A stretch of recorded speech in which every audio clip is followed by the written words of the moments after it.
मध्य प्रदेश के किसानों की धान अब खेत से घर में आ चुकी है। बस अब उन्हें इंतजार है तो मध्य प्रदेश सरकार का वो वादा जो उन्होंने विधानसभा चुनाव 2023 में किया था, यही कि अगर हमारी सरकार मध्य प्रदेश में बनती है तो हम किसानों की धान को 3100 रुपए में खरीदेंगे। लेकिन दोस्तों, कहते हैं ना कि वादा करते हैं करके भूल जाते हैं, और हमारे मध्य प्रदेश के नेताओं ने, हमारे मध्य प्रदेश की सरकार ने कुछ ऐसा ही किया है। साथियों, आज किसान की धान घर आने के बाद में, इससे पहले कि वो मंडी लेकर जाए, आज वो इंतजार कर रहा है कि क्या बीजेपी जिसने ये वादा किया था सरकार बनने के बाद उसे निभाएगी। आज की डेट में जो धान बिक रही है मंडी में, उसका रेट है 2320 रुपए।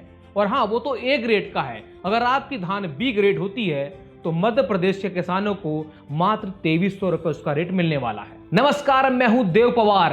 राजनीति के चक्कर में बिछड़े हुए दो किसान भाइयों को मैं एक साथ मिलवाने के लिए आया हूं, और मध्य प्रदेश सरकार ने जो 2023 में वादा किया था, मैं उसे याद दिलाने के लिए आया हूं। जो नेता मेरे इस वीडियो को देख रहे हैं, खासतौर पर जो बीजेपी के नेता हैं, मैं आपसे एक ही बात कहना चाहता हूं, आप भी किसान हैं। आपने किसानों के वोट के द्वारा ही, उनकी ताकत के बिना आप कुछ नहीं है।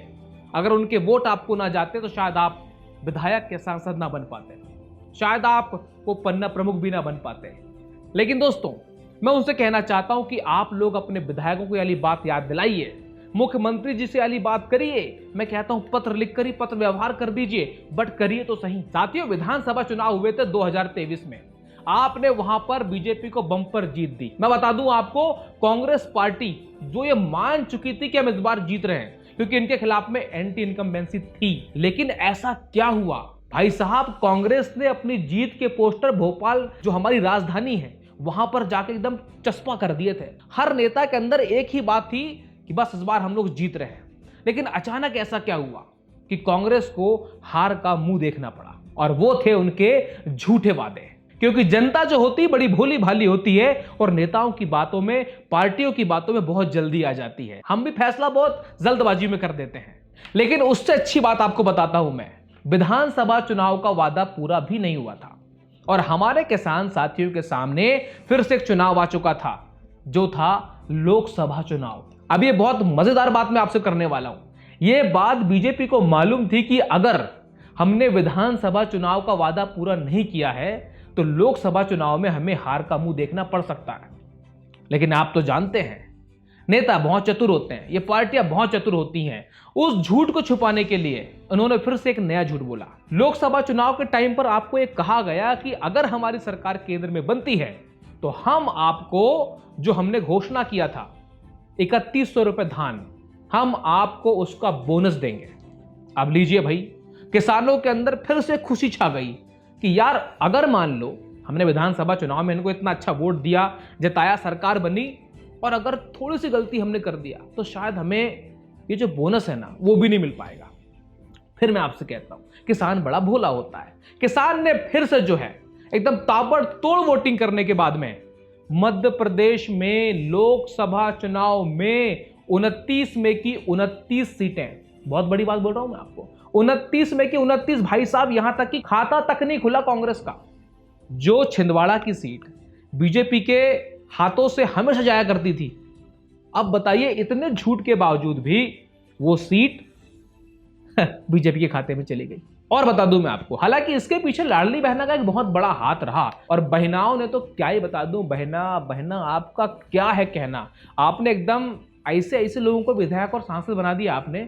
मैं आपको बता रहा हूं, हमारे क्षेत्र में या फिर अपने आपके क्षेत्र में जहां पर भी आप देखेंगे, आप कंपेयर करिएगा। जहां पर मैं रहता हूं मैं कंपेयर कर रहा हूं, जहां पर आप रहते हैं आप कंपेयर करिएगा। लाडली बहना हो या फिर 3100 रुपए धान खरीदी हो, इन मुद्दों के ऊपर हमने ऐसे ऐसे व्यक्ति को इस चुनाव में जिताकर लाया है जो शायद डिजर्व नहीं करते थे, या फिर वो हमारे क्षेत्र के लायक नहीं थे, या फिर इसके पहले का जो कार्यकाल था आपने देखा हुआ था। लेकिन आपकी मजबूरी ऐसी बन चुकी थी कि भाई चलो हमें कुछ ना कुछ अच्छा मिल जाएगा, और आपने उन्हें जिताकर विधानसभा या लोकसभा में भेज दिया है। ये गलती हमारी है, हमें इसे मानना पड़ेगा।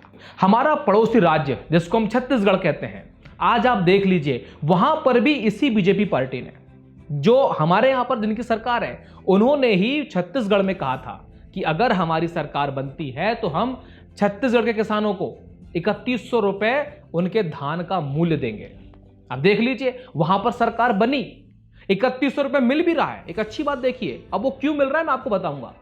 वहां के किसान को आज उनके धान का रेट 3100 रुपए मिल रहा है, उसका मुख्य कारण यह है कि वहां का किसान बदलाव करना जानता है, जो उन्हें अच्छा लगता है वो उसी को वोट देते हैं। इस बार जनता ने 3100 रुपए के नाम पर वहां पर सरकार बनाई है, तो उनको देने का तो हक बनता है और आज वाकई में उनको वो हक मिला भी है। लेकिन हमारे मध्य प्रदेश का किसान, जिसके बीच में सिर्फ एक ही नारा गूंजा और वो ये था, एमपी के मन में मोदी और मोदी के मन में एमपी। अब देखिए, एमपी के मन में तो शायद मोदी था और वो देखा भी, लेकिन मुझे ये बताइए कि मोदी जी के मन में क्या एमपी था? ये सवाल है, मैं आपसे कर रहा हूं। और इस वीडियो को जितने भी लोग देख रहे हैं प्लीज शेयर जरूर करिएगा। आज आप में ये हिम्मत नहीं है कि आप अपने विधायक के पास जाकर ये बोल सकें कि भाई साहब, आपने जो वादा किया था हमसे 3100 रुपए का, आपने अभी तक नहीं दिया। आप ये जाकर बोलिए अपने क्षेत्रीय विधायक को, सांसद के पास में जाइए आप कि कहां है हमारा बोनस। आप वहां पे जाके, मैं कहता हूं कोई भी विधायक, अरे भाई, जो विधायक अपने क्षेत्र से चुनकर गया है, आपको तो इस बात का अंदाजा होना चाहिए कि भाई हमने भाषण के द्वारा अपने क्षेत्र में ये बात रखी थी कि हमारे यहाँ के किसानों को हम 3100 रुपए उनके धान का रेट देंगे। तो आप विधानसभा भवन में जाके जब आप बैठते उस कुर्सी में, तो आपका फर्ज बनता है कि अपने क्षेत्र की जनता की बात आप वहां पर रखें, और आपको उसी लिए भेजा गया है। ये नहीं कि वहां पे आप ठंडी एसी की हवा खाएं, वहां का फ्री का खाना खाएं, वहां की चाय पिएं, इसके लिए आपको वहां पर नहीं भेजा गया है। जब प्रश्नकाल होता है वहां पे सवाल फालतू वाले उठते हैं, लेकिन एक भी सवाल ऐसा नहीं उठता जो आम जनता से जुड़ा हुआ हो। ये सच्चाई है। आप सांसद के पास में जाके बोलिए, आप संसद भवन के अंदर ये मुद्दा उठाइए, लेकिन नहीं, क्योंकि वो सब कठपुतलियां हैं। रिमोट, ये ऐसा रिमोट होता है, ये रिमोट जब दबता है ना तभी काम चलता है, बाकी रिमोट बेचारा शांत होता है। वैसे हमारे एक विधायक और सांसद है, जब तक ऊपर से कोई रिमोट टक से नहीं मारता वो कुछ नहीं करते। साथियों, एक किसान को 1 एकड़ जमीन में लगभग 20,000 से 22,000 रुपए खर्चा बैठता है मेरे हिसाब से, जो मैंने अनुमानित लगाया हूं। मैंने लोगों से बात भी किया उस बारे में कि उसको खेती करने में वाकई में उतना खर्चा आता है, चाहे वो हाइब्रिड की धान हो, चाहे वो यूरिया हो, डीएपी हो। आज ट्रैक्टर की जुताई देख लीजिए, 1400 रुपए प्रति घंटा हो रही है। आज 1 एकड़ में किसान 3 बार चलवा रहा है, और 1 एकड़ को जोतने के लिए किसान को कम से कम भी 3 घंटे लगता ही है, मतलब 3 बार जोतने के लिए। मैं तो उसको कम बोल रहा हूं, शायद ज्यादा भी हो सकता है, जमीन के ऊपर डिपेंड करता है। आज साथियों, जिस हमारे किसान को 20 से 25,000 रुपए खर्चा बैठ रहा है, अगर हम उसका रेट लगाते हैं, चलिए मान लीजिए 1500, मतलब 15 कुंटल अगर उसको धान होती है, अगर उसका रेट देखें हम लोग 2300 रुपए का समथिंग, कुछ 34-35 हज़ार समथिंग का उसका धान होगा, ऐसा मेरा अनुमान है।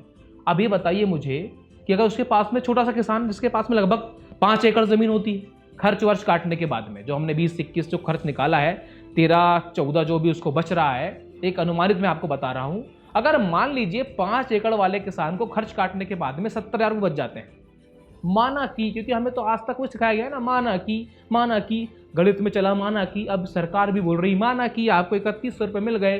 अब मान लीजिए ना कि मिल गए, तो मैं आपको बताता हूं, 70,000 रुपये छोड़ो भाई साहब, अगर हमारे 5 एकड़ वाले किसान को मान लीजिए 1 लाख रुपए भी आ रहा है, अगर उससे अपने बेटे की शादी करनी है, सोचिएगा, जो किसान भाई है वो भी सोचे, जो किसान नहीं है वो भी सोचे, जो किसान का बेटा आज अफसर बन चुका है वो भी सोचे, क्योंकि आप भी कभी किसान के बेटे थे या किसान के बेटे हैं।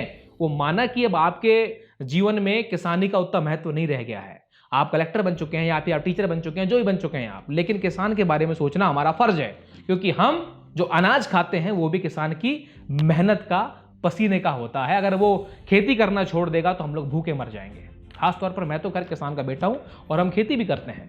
अब आपको बता रहा हूं मैं, मान लीजिए उसके खाते में 1 लाख रुपए आ गए, शुद्ध बचत की बात कर रहा हूं मैं। अब उसको अपने बेटे की शादी करनी है। आज की डेट में भाई साहब सोने का 1 तोले का रेट भी कितना है, 75 से 80 हजार रुपए है। 24 कैरेट सोना। वैसे हमारे धान में कोई कैरेट ही नहीं होता, मतलब कोई क्वालिटी नहीं होती सरकार की नजरों में, सारा का सारा धान बस एक सा ही है। यहाँ पे कैरेट होते हैं सोने के। अब बताइए, मान लीजिए 80 हजार रुपए का उसने सोना लिया, 20,000 रुपये बचे, और 1 तोले का ही हार नहीं आता है। अगर 1.5 तोला हो गया भाई साहब, बाकी की उधारी करना पड़ेगा उसको किसी भी ज्वेलरी वाले के यहाँ पर। अब वो बताइए वो पैसा कैसे देगा? ये चिंता का विषय है जो आपको बोल रहा हूं मैं। अब हमारा किसान उस 1 लाख में क्या अपने बेटे की शादी कर पाएगा, क्या बेटी की शादी कर पाएगा? और हमारे यहाँ के नेताओं ने इतना झूठ बोला है, आज उनके लिए एक फसल के अलावा दूसरी फसल की व्यवस्था नहीं है। जहां पर बांध बनने चाहिए थे, इन नेताओं ने बड़े बड़े वादे किए कि हम बांध बनवाएंगे, वहां का पानी यहां लाएंगे, पाइपलाइन से ऐसा करवाएंगे, लेकिन ना तो आज बांध बने, ना वो 2 फसल उगा सकते। आज जो धान के ऊपर है वो धान के ऊपर ही निर्भर है। कुछ जगह पर ऐसी जहां पर 2 फसल ले रहे हैं, बट 2 फसल के साथ उनको रेट नहीं मिल रहा। फसल चाहे आप 10 ले लो ना, लेकिन आपको रेट भी तो मिले, क्योंकि खर्चा तो उतना ही आना है। अगर आप खेती करने के लिए जाते हैं, आज के टाइम पर फ्री की रेवड़ी, मुफ्त की रेवड़ी इतनी बढ़ चुकी है कि हमारे किसानों को खेत में काम करने के लिए मजदूर नहीं मिल रहा है। भाई साहब खेती तो है बट करने वाला नहीं है। आज की युवा पीढ़ी खेती करना नहीं चाहती है, उसका सिर्फ एक ही कारण है, उसको प्रॉफिट होगा तो वो करेगा ना। और साथियों, मैं आपको बता देना चाहता हूं, अगर आपके क्षेत्र में अच्छा व्यक्ति होता, मैं बात पार्टी की नहीं कर रहा हूं, मैं दावे के साथ कहता हूं, आपने अगर एक अच्छे व्यक्ति को चुना होता, आपकी आवाज को विधानसभा भवन के अंदर वो उठा रहा होता। लेकिन आपने व्यक्ति नहीं चुना है, आपने पार्टी चुना है। इसीलिए आज आपकी आवाज को बुलंद करने के लिए आपके पास कोई व्यक्ति नहीं है। सही बोल रहा हूं मैं, क्योंकि आपने छाप देख के उनको वोट दिया है, व्यक्ति देख के आपने वोट नहीं दिया। कुछ जगह पर तो ऐसे ऐसे विधायक बन गए, ऐसे ऐसे सांसद बन गए जो शायद नहीं बन सकते, बट कहते ना कि चलो भाई बहती गंगा में इनके भी हाथ धो बैठे, मतलब हाथ धोना छोड़ो तो नहा लिए भाई साहब, नहा लिए जी। ये कंडीशन वहां पर है। साथियों, मैं सिर्फ आपके बीच में अपनी बात रखने के लिए आया था। अगर आपको वीडियो अच्छा लगा हो तो प्लीज़ इसको माननीय हमारे मुख्यमंत्री डॉक्टर मोहन यादव जी तक भेजें। मैं चाहता हूं कि जो बड़े बड़े नाम लेते हैं, JP नड्डा जी, अमित शाह जी, मोदी जी, पता नहीं कौन से भाई साहब जी, सबके पास भेजना जी, ताकि ये वीडियो उनके तक जाए और उनको समझ में आए कि भाई अरे यार, हमने तो वादा किया था भाई मध्य प्रदेश में, देखो जरा उसको पूरा करो। कहाँ से करोगे?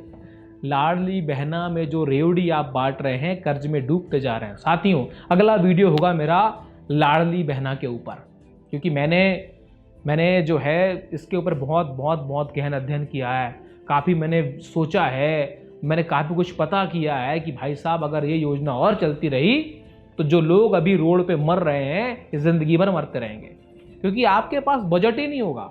अब आपको बताऊंगा मैं कि बजट कैसे कैसे क्या उनका बना है, और आपको पूरी जानकारी मिलेगी। अगर ये आपको वीडियो अच्छा लगा हो तो प्लीज़ इस वीडियो को शेयर कर दीजिए। मैं आपका भाई देव पवार आपसे आज के लिए इजाज़त लेता हूँ। आपका बहुत बहुत धन्यवाद। जय हिंद, जय मध्य प्रदेश।